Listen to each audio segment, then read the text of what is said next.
మీ కష్టం దేనికోసం పడుతున్నారు?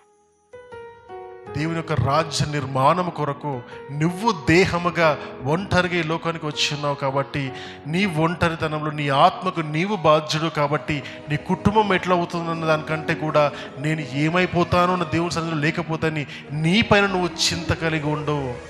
నా దేహము గొప్పది, నా ప్రాణము గొప్పది, దాన్ని కాపాడుకోవడం నా బాధ్యత కాబట్టి నేను దేవునికి ప్రాధాన్యత ఇచ్చే బిడ్డగా ఉంటాను.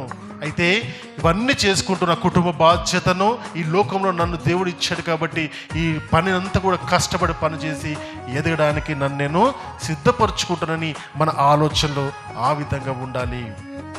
అర్థమవుతుందా? ఏమి తిందామో, ఏమి త్రాగుదామో, ఏమి ధరించుకుందామని ఈ అన్య జనులు ఆలోచించిన ఆలోచన విధానంలోకి మీరు పోకండి అని చెబుతూ అల్ప విశ్వాసులారా అంటున్నాడు. అల్ప విశ్వాసము అంటే కొంచెం విశ్వాసం అని కాదు, విశ్వాసం లేని వాళ్ళు, అవిశ్వాసం అనలేడు పాపం ఆయన.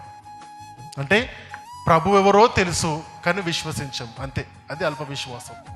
అందుకే సువార్తను ఎరుగుతారు కానీ సువార్తలో ఉన్న శక్తిని మనుషులు తెలుసుకోలేరు అంటాడు. దేవుడు ఎవరో తెలుసు కానీ దేవుని యొక్క శక్తి మాత్రము తెలియదు. అంటే ఎట్లా అదే విధంగా అవుతుంది?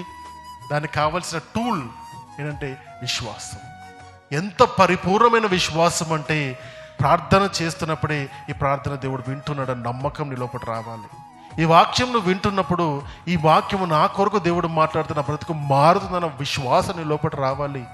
ఎంత గొప్ప విశ్వాసం అంటే, ఎంత భయంకరమైన పరిస్థితి ముందరకు వచ్చినా ఈ పరిస్థితి నాకు వచ్చిందంటే దీన్ని దాటించే శక్తి నాకు లేదు కానీ నా దేవునికి ఉందన్న విశ్వాసం నీకు రావాలి. అంతేగాని చింతపడకూడదు దేవుడు చెబుతున్నాడు. ఆ చింత యావతంతా కూడా ఆయన పైన వేసుకొని సంతోషముగా సమాధానముతో నవ్వుతో ఎప్పుడు మనముండాలని ఆయన కోరుకుంటున్నాడు. అటువంటి జీవితం జీవిద్దామా?